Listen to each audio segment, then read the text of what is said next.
Now, I am a part of the not-for-profit fraternity for a very long time. So what I am trying to do is to bring my experience in the not-for-profit, not as a consultant, but as a member of the not-for-profit fraternity, so that you can understand in more simpler fashion what we are trying to do.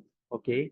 So I'm not going to behave like a consultant for you, and therefore I'm going to be very, very easy and slow, and something that you can understand easily, and also understand the importance of that.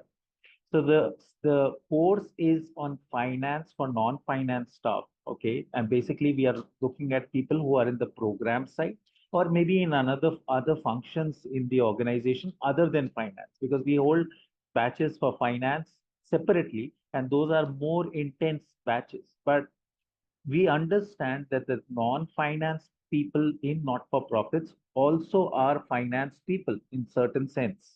So therefore, this particular course, which is for 8 weeks, will help you understand the various aspects of finance, okay, of finance. And we will do it in an easy fashion. So I'm not going to tell you something which goes above your head, and therefore I'll try to make it as interesting as possible so that you always find that interesting.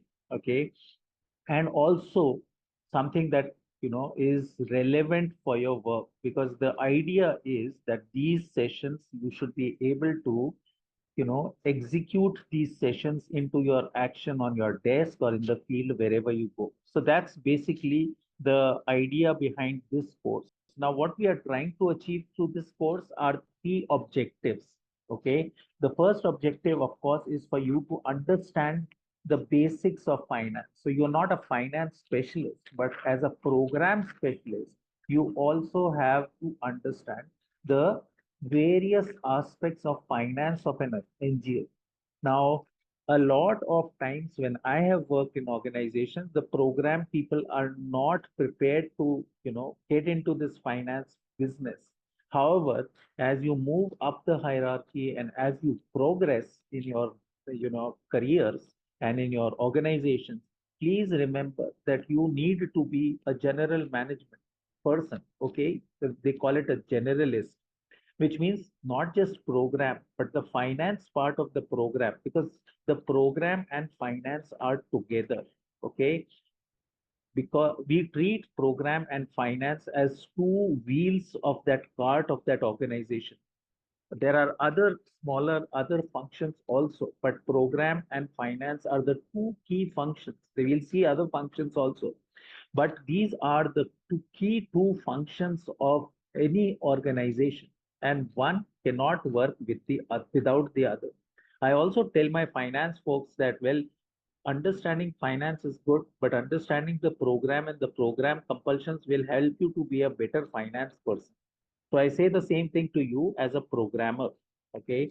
Uh, so the first objective is basically to understand, the matters which concern finance in a not-for-profit. Please remember, we will do everything for not-for-profit. I'm not going to tell you anything for-profit. We will make some discussion there, but I'll try to always bring you to your job and to your organization. Okay. So I promise that nothing I will do is something that will not interest you. Okay. Now there are two things that you need to understand.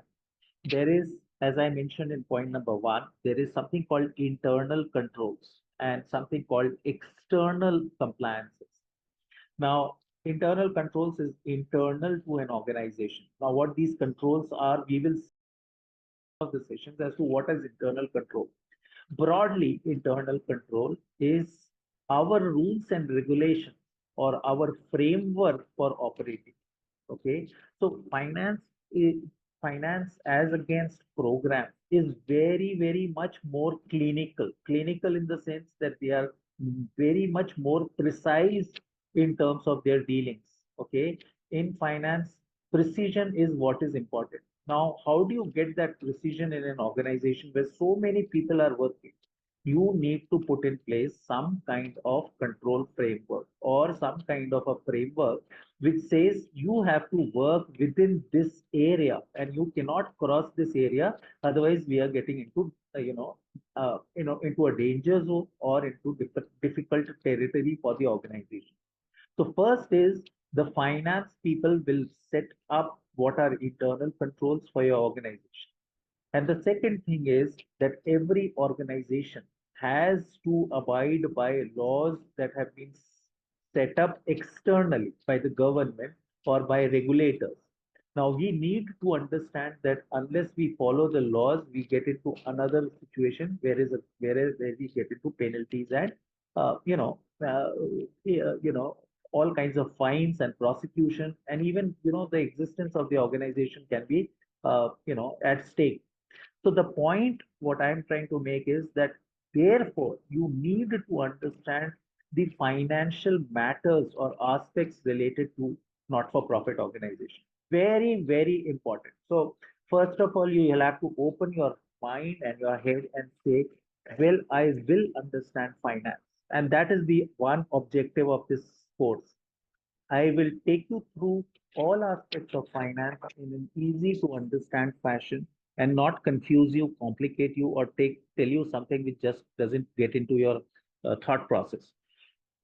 Because I have worked in not-for-profits and therefore I understand the program side of it, but we need to educate you on financial matters. So that's the first objective. Second objective, which is very, very critical, and that you do day in and day out, is that you need to wear, besides your program hat that you wear, or the communications hat, or the fundraising hat, or the capacity building training, basically program related training hat, whatever you wear, you also need to wear the finance hat. Okay, because everything that you do has financial implications. Let's understand that if I want to conduct a training, there is money that's required. If I want to do programming, I need to hire people. For that, money is required. So if I want to travel, I want to go from one place to another for program delivery or service delivery. Again, there is a finance involved there. Now, it doesn't mean that we don't understand finance. You need to understand finance to understand when you are traveling, what is the financial control that has to be you have to abide by, which is your travel policy. When you do capacity building or a training program, you need to understand what are historical costs, what is the budget for that. I think all that is what you need to understand. Now, unfortunately, in our sector, the finance hat is something that the program people don't want to wear. I'm not saying you need to wear the finance hat all the time, but the finance hat has to be worn by program people primarily because they are the ones who are using finance. The finance folks are only custodians, they are not using finance, they are not using your budgets. Unfortunately, I hear people saying, I have nothing, program people saying, I have nothing to do with the budget. Please remember, the budget is your budget. Okay. The finance folks are only holding the budget because they need to ensure internal controls. They need to ensure that we are abiding by the statutory and regulatory provisions. But who does all the expenditure? The expenditure is done by program people. And therefore, you always have to juggle between your finance hat and your program hat. Now, when you wear your finance hat, it's only when you understand the financial matters, I understand controls, understand the importance of all that, is when you will be able to discharge your finance hat duties better. Okay. And this is something which is very, very important. Very important. Now, I'm not telling you anything which is unrelated to your work or to your position. I have seen people who have worked in programs, they are better finance people today because as they have moved up the hierarchy, they have realized that they need to understand the finance part equally, at least equally, or sometimes even more.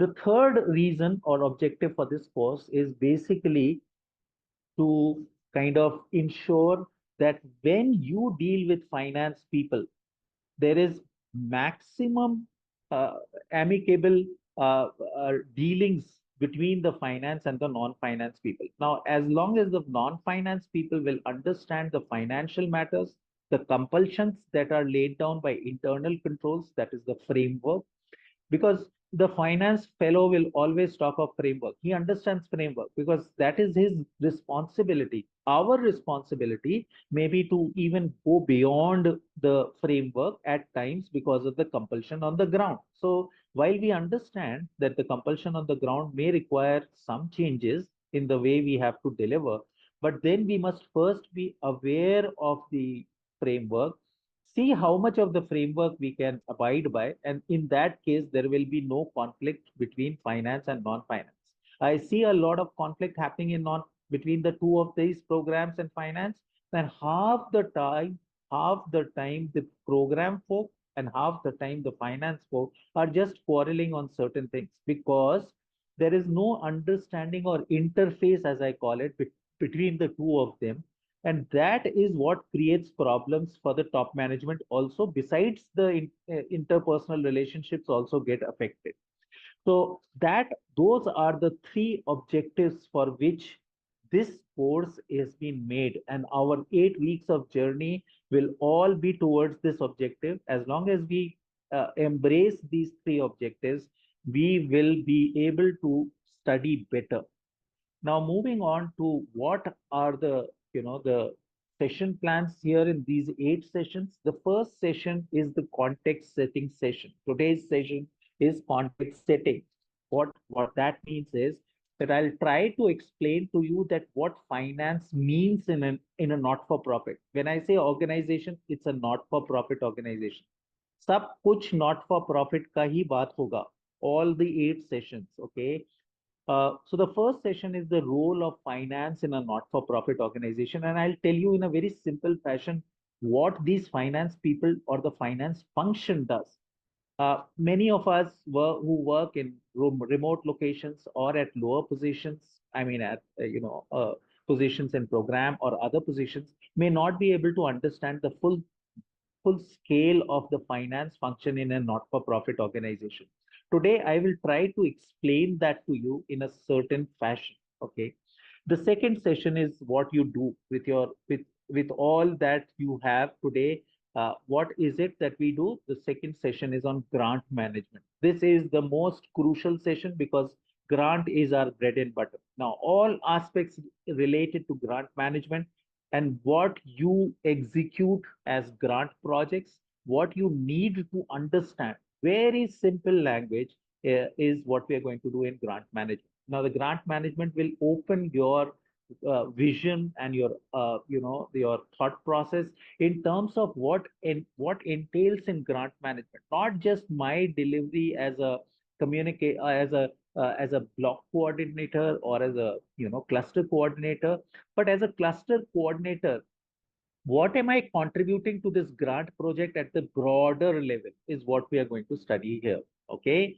So very interesting. And if you are able to understand that, probably you will be able to understand where you are in the chain in terms of your contribution and how big this entire process of grant management is, which your organization might be doing. Okay. Or if your organization is small, they might be doing it at a lower level. It doesn't matter. But the size really doesn't matter. What matters is the overall bandwidth of what grant management is what we need to understand. The third one is your external facing understanding. This is what is called as understanding your financial statements. So your financial statements tell the entire external world what is your financial health, and should we deal with you or not, or should we have any relationship with you, should we consider having a relationship with you, is what your financial statement talks about. This is something like your health card or your health report. Okay. Which is available to the external world. Now when we talk to program people, we know that they are meeting so many people, both in government, whether with donors, whether in the community elsewhere, and also basically they are not able to talk about their finance story to any of these people. So it's not that the financial statement discussion is only the finance people, because you are the eyes and ears and the spokesmen of that organization uh, at various forums. Do you understand your financial statements? We'll see them in very, very easy way, okay? But then it will help you to understand what your financial statement is. How does this grant management actually fit into this financial statement? You will have a much broader understanding. The fourth session is on procurement, okay? And this is again a very big area where the program folks are equally working with the finance people, finance or admin people sometimes, depending upon how your organization is set up. But basically, it's a collaboration between program and finance slash admin in terms of this particular work that needs to be done for purchase of goods, services, works, consultants, HR, whatever. Okay. So we need to be very clear in terms of what procurement is, what the steps are, where are we actually coming in and getting out and again coming in, and we'll see that in that session. The fifth session is an overview on the told you in the previous slide, we need to understand what are the statutory regulations or statutory and regulatory framework for not-for-profits. So in this session, in session number 5, we are going to see in a very easy fashion three laws which are very crucial for not-for-profits. One is the income tax law. Why are we given a special status as an NPO? Okay, we could just have been another organization. Why are we called like this? Why are we called a charitable institution? Why does the income tax look at us differently? I mean, at some point of time that question should come in your head, and you should wonder, why is this special privilege or unique status being given to us?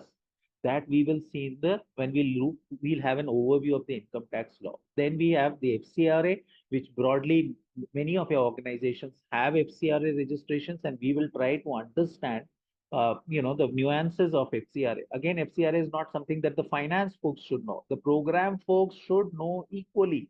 They will then understand why our program should be, structured this way, because the law says like this. Otherwise, we'll always have a question. And the third one is CSR and ESG, where again, while we implement CSR projects, we do not understand the various laws relating to CSR, with the result that with the companies or the corporates with whom we deal, our understanding and our interface or our response to them is not good. That hampers, harms our organization only. So that's the next session. The next session is on key policies. Now, key policies is nothing but the internal control framework. Okay. So please remember, all all of us, even in our personal lives, we have a control framework. We cannot just do anything that comes into our head. And if we do that, as even in our personal capacity, we are going to be badly affected. We may injure ourselves, we may damage ourselves, we may lose our money, all that. For that, we have a internal control framework for our own personal work, for our personal conduct. Similarly, in organizations, which does not, an organization doesn't have eyes, ears. We are the eyes, ears. Now, if the organization has given that responsibility to us, it has also said, well, lay down the internal control framework so that a person in your organization, if there are 50 people, person number 1 and person number 50 understand the boundaries which they cannot cross equally. So all of them are on the same page. Just as financial statements, everybody understands the financial statement equally, whether it's a donor, whether it's government, whether it's community, whether it is any other authority that is seeing your financial statement. They are not reading it differently. They are all reading it same fashion, because the financial statement is a standard statement that you have prepared based on certain principles. So based on our understanding of what should be and up to how much risk we can take, or the extent to which we can go as far as conducting ourselves, is the framework, and we cannot cross that framework. I just cannot go to the market and procure an item worth 10 lakh rupees without following the policy. So the procurement session in session number 4 cannot happen without internal controls in session number 6 in terms of policies. in terms of policies. So the internal control framework is just not procurement. It can be in all areas of your work. And depending upon how crucial that area is for your organization, sometimes governance might become a very crucial area. So are there internal controls for governance? Are there internal controls for compliances? Are there internal controls in finance?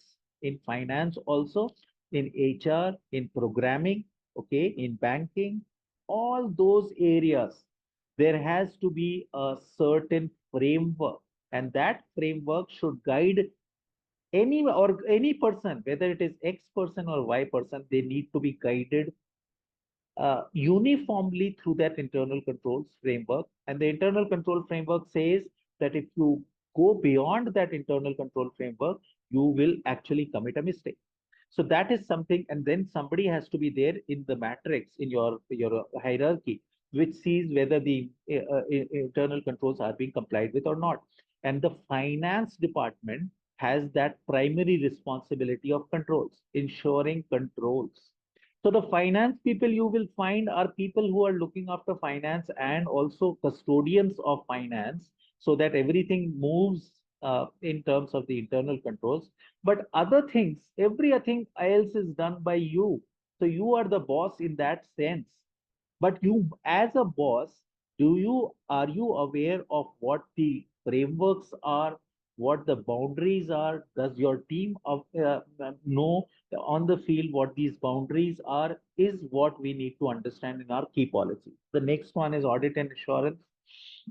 So audit and assurance essentially means that whatever work we have done, there is somebody else external from us, who will want to validate whether all that we have done has been done as per contracts, as per internal control framework.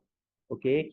So if I want to say I do the best of job as as a program person, all right, yeah, you do that. Okay. But then, or as a finance person, I do the best of job. Yeah, you do that. But is it right for you yourself to claim that you do the right thing? No. Somebody else who's authorized to do that job and has been authorized by law to do that job will want to validate and check whether you are doing the job properly or not. So for the finance people, are they complying with statutory provisions? Now, in certain situations, FCRA, for instance, whatever you might be doing, that might be your the work is being done by you, but the finance people need to see whether you are within the purview of the FCRA law or not. And the auditor will say whether the finance people and program people have done their job properly or not at the organization level. So that is what we are going to do in audit and assurance. And the last one is risks and controls. Now, this is a very important session as far as not for profits is concerned, because never in our history of the not for profits has risk been such an important topic for not for profits. For the for profit or the corporate enterprise, risk is the first chapter that is taught to people. Unfortunately, we were never taught about risk. However, given the so much of change, so much of regulations, so much of the government establishment looking at us in a different fashion, there are so many risks. And so we will understand the concept of risk, the concept of a risk management policy, how to have plans for risk mitigation, and what are the controls that are required. So the controls in a certain sense are our policies, but then there can be, besides the policies, controls in various aspects. I'll tell you at least 12 to 15 areas in which controls have to be put in place. They may not all be part of policy. They have to be specific to that particular activity. Now, will you put in place controls in all 12 areas? No, you will see which areas pose the highest risk to your organization, and then accordingly work out your plan in terms of controls. All right, so is this is how we have structured it. And please, as I have been talking, you will know that all these sessions are in certain sense interrelated, which means when we talk of the one, please keep your eyes, ears, and your mind open to see how we are migrating or we are moving from one to the other, or how one has a relation to the other.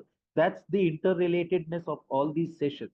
And so the design with Impact Yoga and ourselves has been very properly curated to only see that each of these areas is of interest to you. I have not talked anything great about finance, but in each of these sessions, we will try to go to some distance. I'm not going to teach you the basics of, finance, basics of finance, or how to prepare a voucher. No, not at all. What we are going to see is, to a certain extent, we will go into the finance territory and understand, so that when we work on our table, so I'm not saying you have to suddenly become a finance person. You are a programmer, you will be a programmer as long as you want to, but you need to go certain distance to understand finance. This is the objective of this course and for these 8 weeks.